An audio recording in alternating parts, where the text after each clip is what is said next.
All right, friends, welcome back for season 3 of Holy Smokes. It's a new year. We are ready for what this season has in store. So we're back with more disruptive, faith-based content for the everyday person. I'm Christian A. Smith, the host and the heretic. First, I got to shout out all of our patrons and our Patreon community, all of you who are listening on the podcast platforms, and our people over at Fam Radio who are listening as well. Today's topic is a great way to get this season started because we're starting to see that light at the end of the tunnel. And now we need to start talking about what does the world look like, and particularly what does the church look like post-pandemic.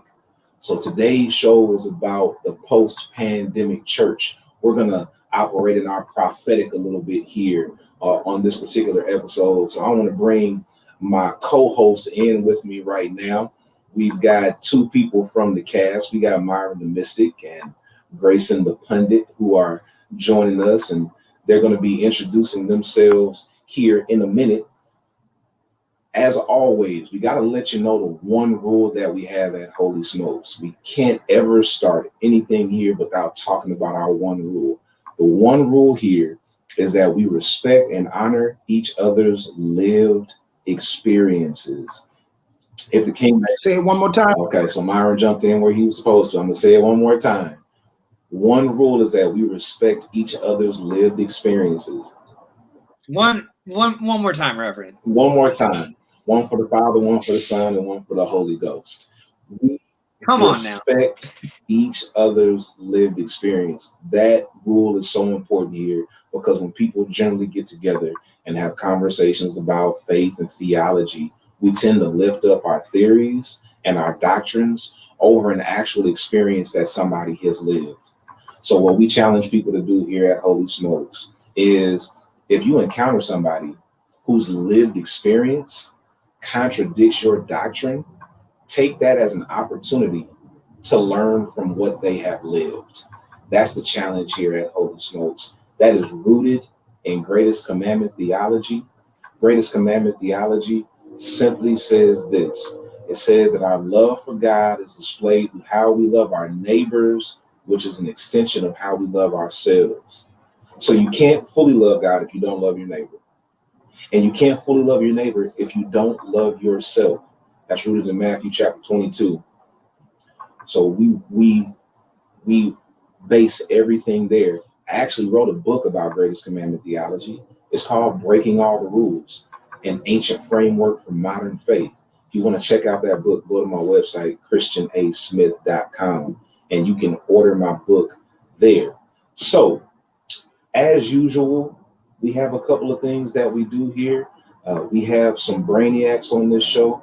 I'm just grateful they joined this conversation. Sometimes people drop big words, and we want to make sure we keep this content accessible for everybody.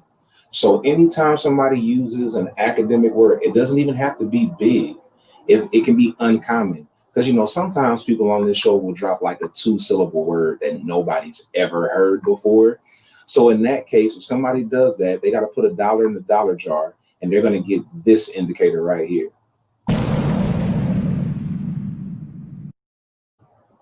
I love that. I love that. So that's the dollar jar.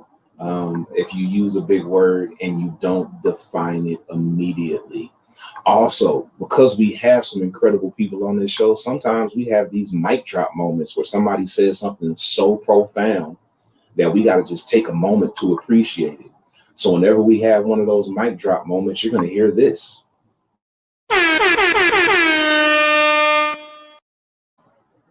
I love it. I love it. Also good to see our man Josh Carpenter, who just joined us in the virtual audience. We hope to have Josh on one of our episodes this season. He's a brilliant individual. And then this season 3, we're always keeping it spicy. We're always adding something. So we talked a lot last season about the fact that so many people on this show tend to take shots at each other. So this year, if somebody takes a shot at another cast member, this is what you're going to hear.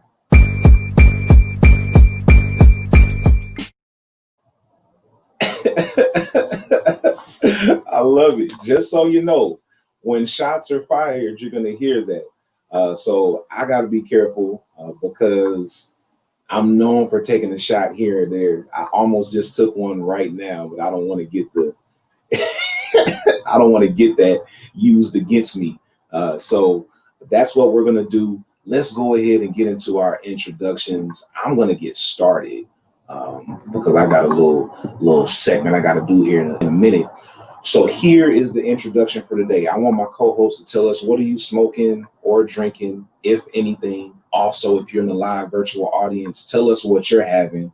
And then also tell us, what episode are you most looking forward to this season? What episode are you most looking forward to this season? So I want you to put that in the comments if you're a part of the live virtual audience, and our co-hosts are going to introduce themselves and say the same thing. Today, I'm having the Alec Bradley Prensado. This is a great stick. I haven't had it in a while, and I almost forgot how good it is. Alec Bradley Prensado. Excellent medium to full body stick. Great smoke. Burns evenly. I'm really enjoying it. And today, for my beverage, I am having Eagle Rare. Anybody who was a bourbon drinker appreciates Eagle Rare. I have a bottle and I usually just let it sit there because, based on the name, it's rare. You can't find Eagle Rare everywhere. But one of our holy smokers gifted me a bottle. So that gave me the freedom to go ahead and work on the bottle that I already had open. When it comes to which episode I'm most looking forward to this season, that's pretty difficult because our patron community spoke up leading into the season, and almost every topic they suggested dealt with sexual ethics. So we almost could name this the sex season. I'm going to say the episode I'm most looking forward to, because I expect to learn the most in that episode, is pro-ho theology. I can't wait to talk about pro-ho theology. One of our producers on the show, Tierney Jordan, aka AT&T, she's also a womanist theologian, and she told us about pro-ho theology and said, it's a thing. So I can't wait to talk about that. I'm going to kick it over to Myron and then Grayson. Go ahead and introduce yourselves. Tell us, what are you drinking and smoking, if anything, and what episode are you looking forward to most this season? All right, folks. Well, good evening and welcome to season 3. I'm excited to be back for another run at this, right? If you first don't succeed, try again. So maybe I'll say something meaningful this go round. I'm not smoking because I'm inside, but I am having a glass of cognac here. This is Douce. So a little warmed Douce. I'm excited to drink. I'm a little jealous of Christian smoking his Alec Bradley, though. I wish I could go outside, but it's chilly. And so I can't, but you smoke it for me, and then I'm going to smoke one later on. The episode I'm most excited about, and I've got 2 that I'm really excited about. So first one is honorable mention, and then I'll give you the really excited one. So honorable mention is, should Black people be Christians? Right? I've run into a whole lot of Hotep folks that are like, this is the white man's religion.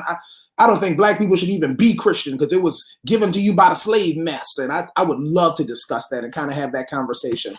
But it's not the most excited I am. This is weird for me, but I am really passionate about the legalization of sex work. And so this episode is the episode that I am most excited about, right? I really think that Christians should be leading the effort for the legalization of sex work. And you have got to tune into that episode to hear why I feel that is the case. We should be on the cutting edge of that particular front and that particular campaign. So we'll talk about it in that episode. So there you go, folks. It's so interesting that you say that, because the church is rarely ever the cutting edge on anything. Never. Yeah. And side note, I considered asking a Hotep to be on that show should Black people be Christians? But I thought that would be way too volatile because hoteps are so strongly indoctrinated that I'm not sure there's any amount of, well, based on my conversations with hoteps, I'm not sure if there's any amount of reasoning that would make any sense. So I was like, nah, I better not do that. Because, you know, we do like a little friendly disagreement, but we might come to virtual blows if we are a hotep especially discussions with, they don't even know how to argue. Especially like if Nikki and or I are on that episode, like I don't know how that goes. yeah, they might get. They might be like, you see, you got the white man on your show. That's the problem with this show. You got this white man on here. And be like, oh, no, it's good. He's gay. And he's like, oh, well, he's just trying to ruin your masculinity. And he's destroying the Black family from the inside. Don't worry, Grayson. We come to your defense. We wouldn't let him talk about you like that. We got you. That's right. Thank you. That's right. Well, Grayson, since we're at it, you go ahead and introduce yourself. Well, hello, everyone. I am the pro hotep, Grayson, apparently. My pronouns are he, him, his. They call me the pundit. And to say I am drinking something would be a lie because I have drunk something. I've already plowed through my Cabernet, so no promises about my sobriety in this episode. But it was good. I liked it. Would recommend. It's just a cheap one from a local grocery store back in my hometown. And the episode I'm most excited about, I do have a question for Myron. I do know that in the decades-long push for same-sex marriage to be legalized, it was because it was something that queer people really, really wanted to do. So is that the same with how badly you want sex work to be legalized? Like, it depends on how much I get paid. I mean, if the price is right, I could leave all this behind, you know. You can join me at the street corner in Buckhead. I mean, here you go. What was it? Boulevard? And then you can ask people, do I make you Randall? There you go. I'm going to mute myself on that regard. So, yes. So I am excited for that episode. Excited and intrigued by how excited Myron is. I am too excited for the pro-ho theology. And I'm also excited for the David and Jonathan one. I'm really excited to see what people think beyond just like, oh, they're definitely gay, or, oh, no, they're definitely not, like really talking about it. So, yeah, we'll see. Pamela said she'll manage Myron. Is manage another word for pimping now? Is that what we're... I mean, she's pro-ho. That's what it is. Yes. Because Curvance is already managing me, so there you go. Full circle. Right. And Pamela said earlier that she can't wait for hotels. And then she said, I mean pro-ho theology. What is wrong with you all? What is happening here? Too long of a word, so we're free now. We can say these things in public. Right, yeah, because most Christians are saying them privately. Sure enough. They can't say them in public. And honestly, I think this is timely and not an accident because you have to know there are legions of horny ass people out there from a year of pandemic. Absolutely. So this is timely stuff. I feel a call to help them all the ladies. I'm called to help you. TD Jakes was Woman Thou Art Loose, and Myron is Woman Thou Art Entangled. So are you Titty Jakes? Oh my God.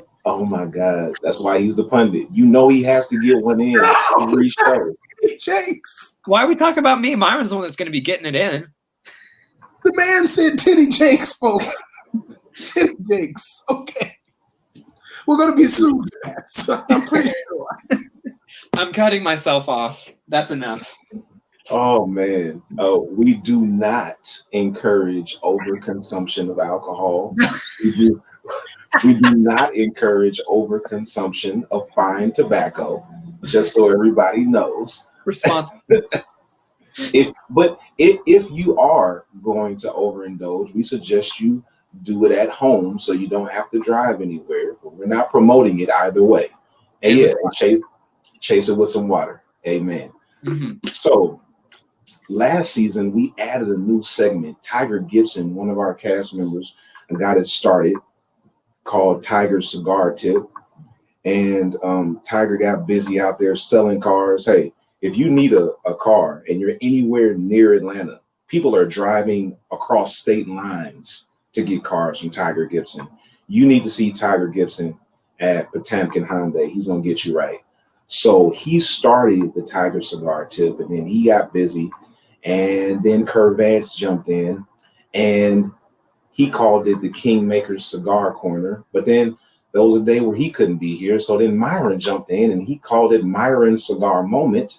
But today, Myron wasn't able to prepare, and neither Kurt Vance or Tiger are here. So guess who's doing the cigar tip today? Today, you're going to get the Heretics Humidor. Let me get my intro.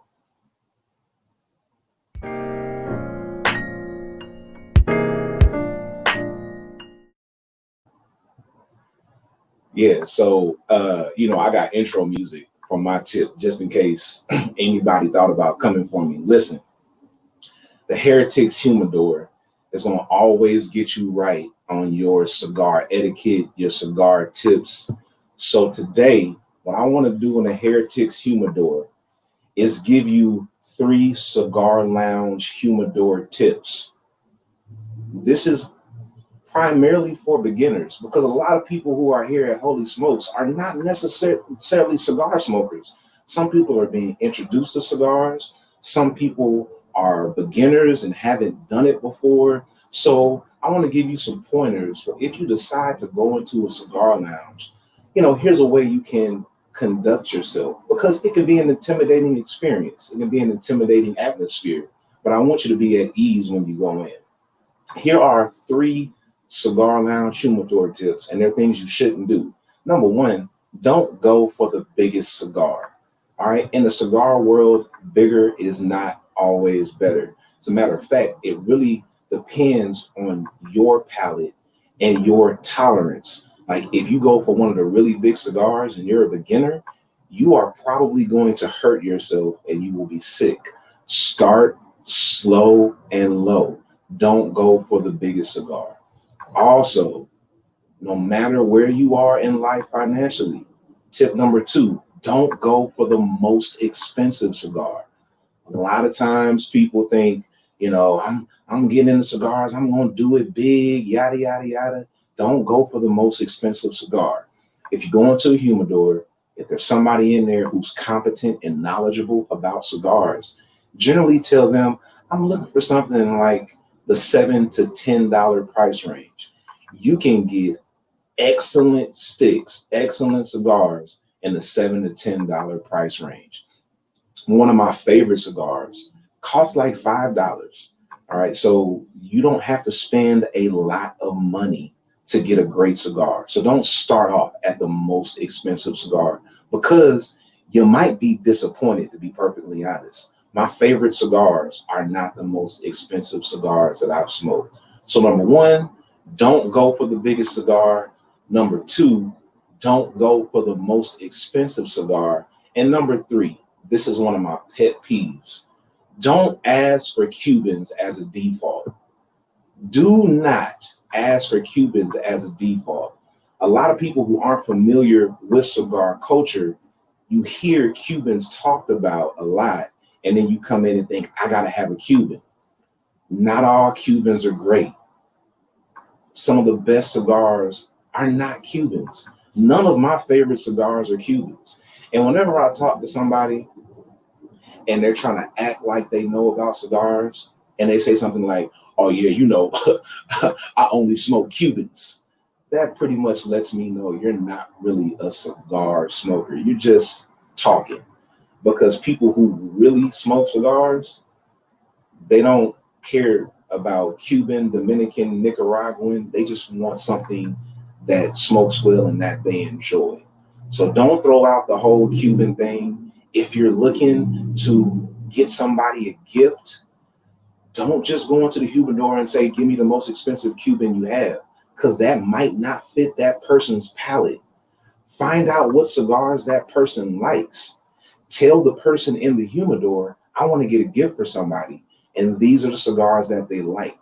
The person in the humidor will tell you, based on that selection, here are some cigars that might work for them. All right. So that's your cigar tip for the day. You have been right here in the Heretics humidor. Let me go ahead and get that theme music one more time.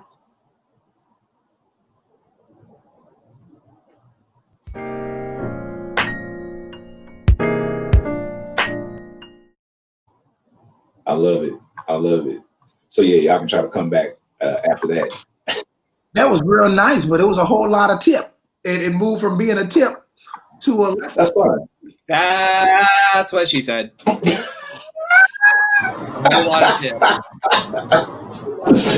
That's fine. That's fine. I gave you what you need. You know, I'm helping people. And like Pamela said, the Heretics humidor is kind of sexy. Thank you, baby. I appreciate that. See, somebody in here appreciates what I'm bringing to the table. All right, let's get to it. Post-pandemic church. I want to go ahead and get right to the question. And honestly, I want Myron to go ahead and get us started off. Myron, I want you to tell us, as we consider how COVID-19 has impacted the activities of the church, how the church functions. Myron, how do you think the pandemic has changed the church in ways that it will not change back once the pandemic is over? Boy, this is a good question. I think to start this off, I'm reminded of the book that Thomas Wolfe wrote back in the 1900s called You Can't Go Home Again. And I think that's the message that we need to tell the contemporary church, that when COVID is over, you can't go home again. Things are different. Things have shifted, and they've shifted in a way that they cannot return back to the status quo, that things have to change. And I think one of the things that we've got to realize is that the building now is no longer the nexus of the church. It's not the center. The word nexus means the center. It's no longer the center of the church's ministry and the church's mission. I saw a tweet from Dr. Shaniqua Walker-Barnes, who is a professor at McAfee, that has been living rent-free in my head for the last 2 days.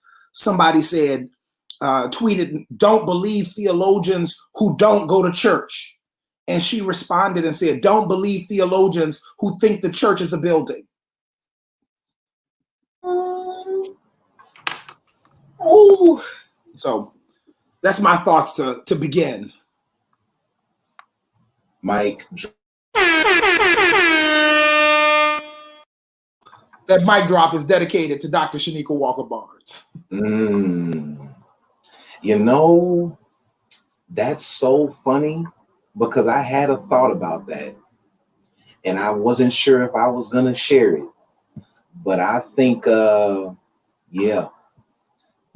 think I'm going to say it. So I've noticed since I've gone into the academy, I went into the academy 2013 is when I started my MDiv, and I discovered how many of my professors didn't really do church. If they did it casually. And I was like, man, that's really interesting. Like, you guys study theology, like you've dedicated your entire career to this, and you don't go to church.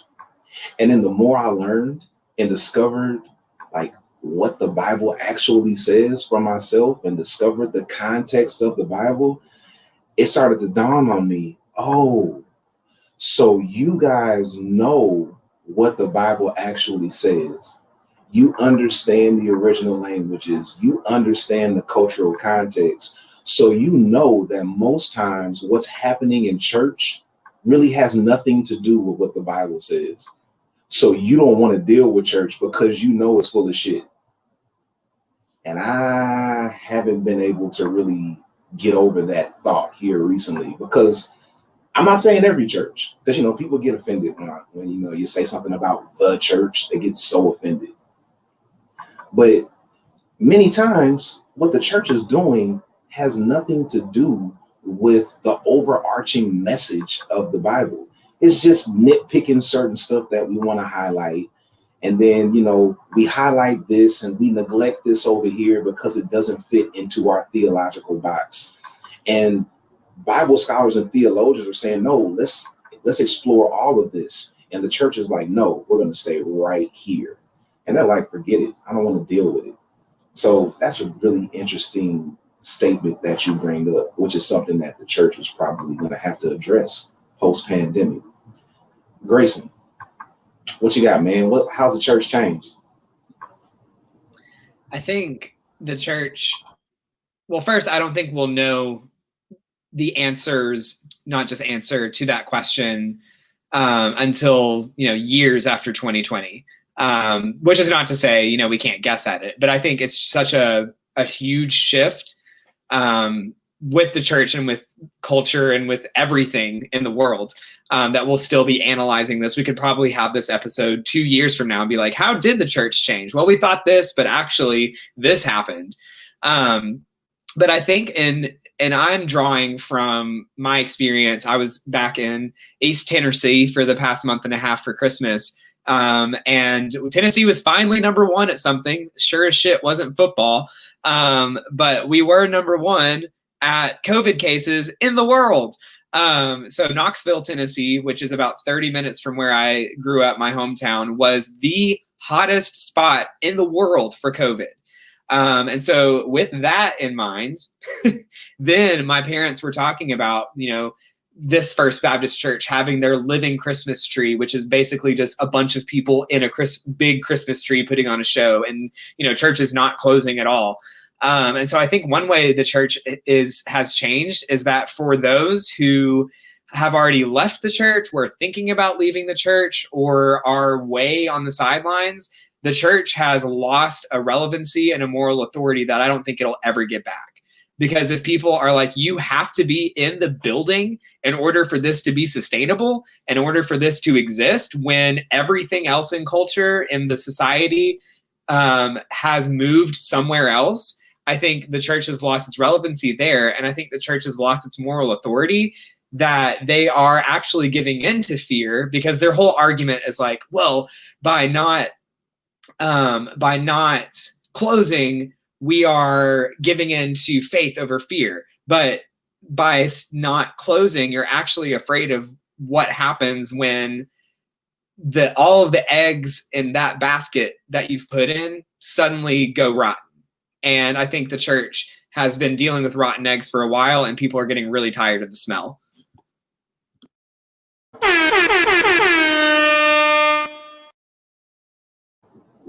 Yeah, that was really good. That was really good. And I was thinking as you were talking, if there's any distinction between the white evangelical church and other churches in your assessment, because when I see, and I'm probably getting into the next episode right here, when I see how the white evangelical church has really bought into Trumpism during the pandemic, that has definitely impacted its relevance for its audience. But then at the same time, there are predominantly Black churches who never stopped gathering. And that is just insane to me. Like, some of the conversations I've had with people have just been insane. Like, somebody said, how is it y'all are okay with getting on a plane, but don't want to go to church, and you call yourselves a Christian? Like, wait a minute. First of all, planes have an air filtration system that churches don't have, and that's documented. That's not something that's new. Second of all, there are a few things that you don't do on a plane that you do in church. You don't sing praise and worship on a plane. You don't do congregational singing. You don't pass the peace. You don't hold hands. You don't have the welcome period. You don't come to the altar and slobber all over the place. Another major thing about planes that's different is at church, you're around people that you know. And it's much more difficult to stay socially distanced when you know that person over there. It's like, oh, I just want to give you a hug. Oh, wait, well, we got to be socially distanced. Oh, I don't care. Come here. That doesn't happen on a plane. But go ahead. Another thing that planes do is that they replace the air in the plane every 3 minutes. They have that powerful filtration systems. And another thing that planes do is that when they actually sing, I'll fly away, they actually fly away. I ain't ever seen a church person fly away, oh glory.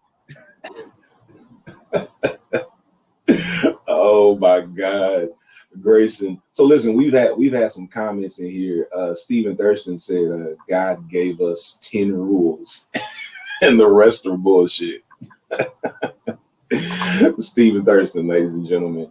And then Josh said something about they went to Westtown Mall. I think that's something for Grayson. Is that in Knoxville, Westtown Mall? Yeah, it's basically the Linux of Knoxville, and because it's Knoxville, it's nowhere near as upscale as Linux, but it is the upscale mall for that city. Gotcha. Listen, it's got a JCPenney. That's all they need. They got one. Pamela brought up a great point. Another thing that you don't do on the plane, and this is primarily for Black church people, you don't look to your neighbor and say a damn thing. And it's been funny watching pastors who are so used to telling people to turn to their neighbor, when they've been in the building by themselves, they've slipped into it. It's just like force of habit. Reach over and touch it. Oh, no, don't touch your neighbor. You can't touch your neighbor because you're at home by yourself. Like, it's been happening the entire pandemic. So when we think about how the church is shifting, what comes to mind for me is what Myron talked about, like this attachment to the building that I think people are really going to have to address, especially those who work in leadership in ministry, because so many faith leaders have just been fiending, like getting back into the building. Oh, I want to get back into the building. I can't wait till this is over so we can get back into the building. But first of all, people might not come back. Number one, some people will, but some people are not going to come back because now they've realized they can be a part of community without going to the building. And they've realized they can stay connected to the divine without going to the building. So it's going to be a lot harder to shame people into coming to church when for a whole year you've been trying to get them to log on and say God can meet us here virtually. Are you going to flip the script now and say, no, you got to come to the building? But you told me all 2020, you told me log on because God is going to meet us right here in this virtual space. But then when the building opens, now all of a sudden, God can't meet me in the virtual space. And now I got to come to the building. So I believe the church will forever have to figure out how to maximize the digital space. You have to learn how to maximize the digital space. And you may not see a major shift immediately, but I believe in the next 10 to 15 years, churches that do not take advantage of the internet are going to be obsolete. Point blank, period. They're going to be obsolete. They're only going to impact a small group of people in their area, and they're not going to have any exposure beyond that. And as those people die off, that's it. That's the end of that church. Y'all got any thoughts on that? I got to add two things on that. One, I agree with you because I think it's going to be a mediated reality, meaning that we won't realize that people are not coming back to this building right away because nostalgia is a real thing. And we as humans kind of view things in a static, overly positive light. And so nostalgia, I think, for the first 6 months when these COVID restrictions are released is going to drive everybody back to the church building. I think we're going to see record numbers for the first 6-7 months. And then people going to realize, oh, I remember this. This was bad when we were doing it. I don't want to do this. And then they'll slowly start to taper off. And if you don't have your virtual community built, then you'll ultimately see your congregation hurt. That's the second thing that I got to say. If you don't have a virtual community built, and Christian can't say this, you need to talk to Christian Smith. He has got a clinic coming up called Virtually Unstoppable. That is what's it called? Virtually Unstoppable. And you can one more time, Myron. Smith.com. Virtually Unstoppable. It is a clinic about how to build virtual community, how to put that infrastructure in place so people can be connected via the means that they want to be connected in. So that's my thoughts on that. ChristianASmith.com. Go register for Virtually Unstoppable. I just want to take a moment to appreciate my own genius. And I'm appreciating my own genius, not because I came up with that title, but because I'm smart enough to surround myself with people who are smarter than me.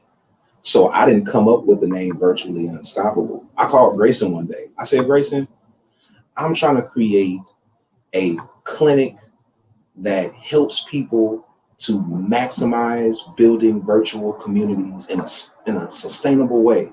Can you think of a title for this clinic? And Grayson sat there for about 30 seconds and said, well, what about Virtually Unstoppable? Boom, that's it. We ran with it from that day. That's my genius.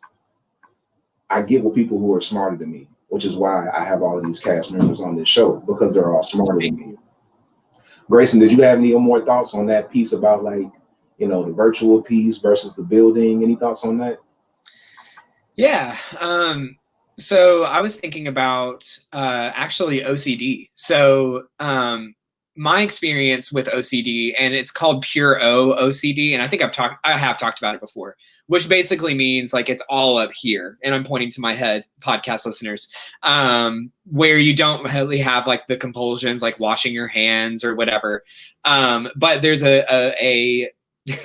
there's a component of OCD called intrusive thoughts. So it's essentially like, you know, if there's a thing called harm OCD. So like if you have that thought that like, I could, you know, punch this person, what's stopping me?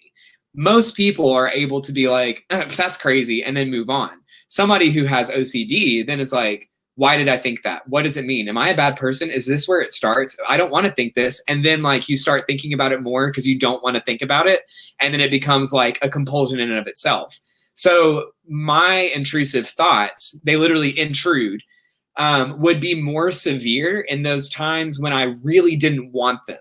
So like if I would go home for Christmas before I started taking Lexapro, I'd be like, I really want to be here and enjoy this. And because I drew that barrier around my brain, so to speak, that meant that those thoughts could then intrude, because you can't intrude on something that you don't set a barrier around. So I think that in a similar manner, the church doesn't know what to do with not having barriers. The church doesn't know what to do with having a wall, an altar, a door, whatever, to keep people out. And if that's how the church has defined itself and drawn those barriers, then just like with OCD, you hate it. It's not healthy, but you can't quit it. It's what you do. It's who you are until you address it, until I addressed it. So I think the church is really struggling with the church, you know, generally speaking, and with my experience, the white evangelical church is really struggling with the fact that for the first time, anyone can log on and watch what they're doing and judge them for who they are. And then they can't judge them back. And the church, which has done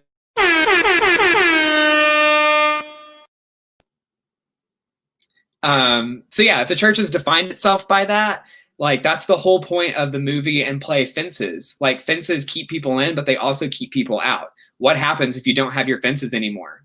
And I think the church. The brakes on the church. We got the brakes on them. We got the brakes on the church. We have to take the brakes off. You deserve that. Thank you. You do. To kind of play off of what Grayson just said, Stephen Thurston said something in the comments a minute ago. He said the church buildings were the genie bottle we needed to rub for God to come out. That's what she said. Yes. Like that's a pretty serious point right there. Like we've been using the building like a genie bottle, and now we don't have that genie bottle anymore. And you know, we're predicting here. We don't know exactly what's going to happen because it hasn't happened yet. We're just looking at not only the future prophetic aspect of this. But if you look back at history, you'll also see that there is some history that suggests things are about to make a major shift. Now, I also want to say something, because there have been some comments that have been going down here in the comment section that we're not going to share with the world, because I don't want the world to know what's happening right now in the comment section with our live virtual audience, because Lord have mercy, somebody has to take away Stephen Thurston's phone. So if we look back at history, and you don't have to go that far back, I came to Atlanta for the first time in like 2004. Came down here with one of my teammates. So he was showing me all of the Atlanta staples. Shortly after visiting Atlanta, I learned about Freedman Shoes in Atlanta. Freedman Shoes was known all over the country because all of the stars shopped at Freedman Shoes. They were well known because they carried really big sizes. So Shaq could shop at Freedman Shoes. They got pictures on the walls of all of these celebrities who have shopped there. Well, in the early 2000s, Freedman's was bumping. Everybody was still going to Freedman's. They were making money hand over fist. You had to wait in line to get into Freedman's. And these guys approached the owners of Freedman's and said, hey, how about you let us sell your shoes online? And Freedman said, what do we need to do that for? We winning. We already making money. Why would we sell our shoes online? Nobody's going to buy shoes online. You got to touch the shoes first. You got to try the shoes on. You got to walk in the shoes. That's not going to work. People are not going to start using the internet to purchase shoes instead of coming to our store. That will never happen. So those guys who pitched that idea, they left Freedman's and didn't have a deal because Freedman's did not want to partner with them and start taking advantage of the digital space. Fast forward, that company that attempted to partner with Freedman's was called Zappos. Zappos was founded in 1999. They approached Freedman's early on in the life of their company. Fast forward 10 years after they were founded, Zappos sold to Amazon for $1.2 billion. And nobody is shopping at Freedman's. All because Freedman's wouldn't take advantage of the digital space when they had the opportunity. So we're not just looking forward to make these assessments, we're also looking backwards. And every industry is impacted by the internet. So why does a church think she is immune to that? I don't understand. So we're not just looking backwards, we're also looking forwards. So guys, tell me, do you think the church as a whole is going to be open to this, or they're going to be resistant? And what do you think are the challenges if the church is resistant? Myron, go ahead. You know, I cynically, I think the church is going to be resistant. I wish it was embracing to change, but that's not what we've proven ourselves to be. And what's interesting is the first time that we are ever introduced to God in Scripture, we are introduced in Genesis 1, right? In the beginning, God created the heavens and the earth. The earth was void and without form, and the Spirit of the Lord hovered on the deep, right? We are introduced to a hovering spirit that's hovering above the undulations of water. Got him. That was a good one. Motions of the water, right? So the spirit is moving and the water is moving, indicating that the space that God occupies is a space that moves. And so it's so interesting to me that we as church people have become resistant to change when the first time we met God, he was introduced to us in the middle of a movement, in the middle of change. And then when you study church history, almost every 500 years or so, there's a major shift in the church. In 85 AD, the Jews expelled the Christians out of the temple, and they became an independent religion. In 1054, the Great Schism caused the West to divide from the East, and then we get the Catholic Church and the Eastern Orthodox Church. In 1517, Martin Luther nails his 95 Theses on the door at the temple in Wittenberg and causes the Great Reformation. We are due for a major shift. We're about right at that time. We're in the early 2000s that a shift is going to occur in the church. And so we should be expecting it at this point, because change happens almost every 500 years in this church thing. So, because God is a moving spirit. And we know that because he told us that in Genesis 1. Yes, sir. Yes, sir. You are absolutely correct. You can't argue with what actually happened in history. Like, you can argue how to analyze what happened in history, but you can't argue with what actually happened. And these things actually happen. And if we don't understand our history, we're going to have a hard time predicting our future. Grayson, you got anything about this resistance and what's the danger in the church being resistant? I just think in talking about Friedman's, I mean, if Shaq was able to shop there, then I think the church has got some big shoes to fill. Who knew? Like, everybody knew a pun was coming. As soon as he started talking, it was like, you know, when you're talking about Friedman's, I was like, here comes the pun. God. Here it comes. I would be terrible at poker because I have a tell, apparently. I don't know. Like, I agree with you, Myron, that the church, you know, rarely is on the forefront of change. It's not the cutting edge, it's the edge that's getting cut. But this could affect in a way that has not happened yet, or at least in like in our American recent history. This could affect the church's bottom line in ways that we may not have seen. So they may have no choice. The church, in whatever culture war, whatever issues, social justice movement, could literally afford to not get on board. The church could afford to watch the 1960s and, for that matter, 2020s racial justice movements and protests just walk by their door. And, you know, they have a door that they could walk by. If they don't have that, and if people aren't coming in the door, doesn't matter what they believe theologically, doesn't matter what they believe politically. If people aren't there and they aren't giving, the church has got to give. So I don't know. And it's all speculation, right? It's all, we're not sure. So I think you very well could be right, Myron. But I think just another side to consider as we look towards the next few years is maybe the church, its real priorities will get revealed, and that this may be the first time that it has moved to action faster than we expect it to.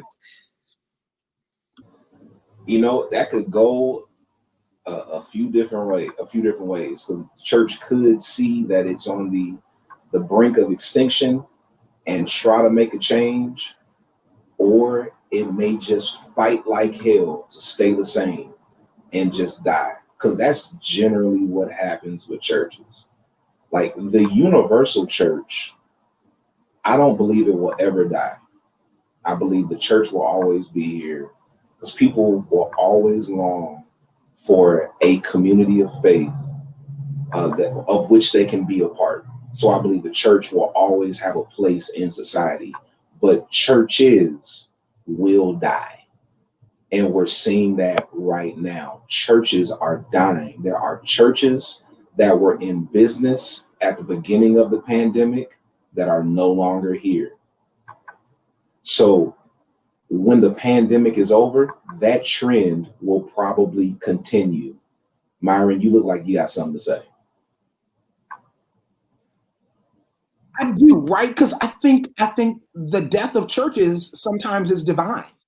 I'm thinking of John 15, where Jesus says, every branch I prune so that the branch can grow stronger and bigger, right? I'm the vine. My father's the husbandman, right? Look up the text when you want to. But if you think about all those great Reformation moments, some of these churches die so that others can be included in the message that weren't included before, right? So Jews kick out the Christians. Ultimately, others can be included in the work of God. The West kicks out the East so that the West can then make its own community. Martin Luther, 95 Theses, then opens the door to the Protestants to come in. Could it be that God is killing some churches so that others who have felt excluded in the past could be included?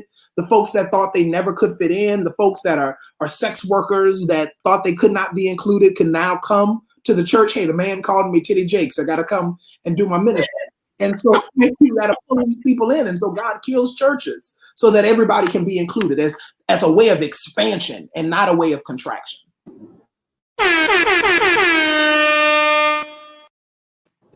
Yep, you deserve that. I'm gonna say this though, and Myron, I'm not pushing back. I think I'm kind of adding on. You said that God is killing churches. I think God is just cutting off churches that are already dead. Because one of the husbandman prunes the branches, it's cutting off the branches that are already dead. So what God is doing is saying, all right, this is useless. Let me get rid of this so something else can grow here because it's already dead. So you're absolutely right. Grayson, go ahead. Yeah, and I think, so two things to what you're talking about, Christian.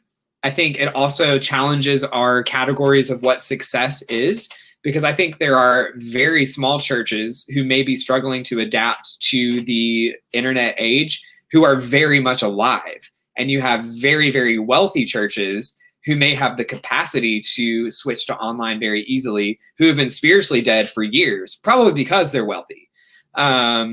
And I don't know where that goes, but I do think we need to reconsider the notions of, is it success by capitalism's terms or by Christ's terms? And I think those two terms are mutually exclusive. And for you, Myron, not for you in response, and for you, I totally agree. I agree with both of you, but I agree, Myron, we're people of the resurrection. Death is just the next step. If you don't have resurrection, then you don't have sugar in the lemonade, right? We don't need to be afraid of lemons because we know that lemonade's coming. We don't need to be afraid of death because the central tenet of most of our faiths is, okay, death, well, we'll wait for 3 days and then have something even better. So I'm hopeful that if the church is dying, if churches are dying, then something like you said, Myron, something better is going to be coming along down the road. Grayson, you got hot sauce in your bag, man. That was great. Oh yeah, he's killing today. Yeah, he's killing. So we got 5 more minutes. So I want to take an opportunity to let us get some closing words. But also I want to drop a little plug there because Grayson said something about taking advantage of the virtual space. And for some churches, it was harder because they may not have had the resources. Let me tell you, Virtually Unstoppable, the clinic that we're hosting in January, beginning on the 12th, is about building virtual community on a blueprint. Everything that you hear from the faith community, holy smokes, our worships, our connection groups, our blogs, everything that we've done has been done on a budget. We didn't have a lot of money. You know, our church is crazy. So there weren't a lot of institutions that were saying, hey, we want to throw money at what you're doing because we believe in it. Very few people were interested in throwing any money at what we're doing. We had to get out here and do it and see if there was anybody out there that was willing to attach themselves to it. And that's how we've sustained ourselves. But we didn't have a lot of money, and we still don't. We're doing much better now than we were 2 years ago.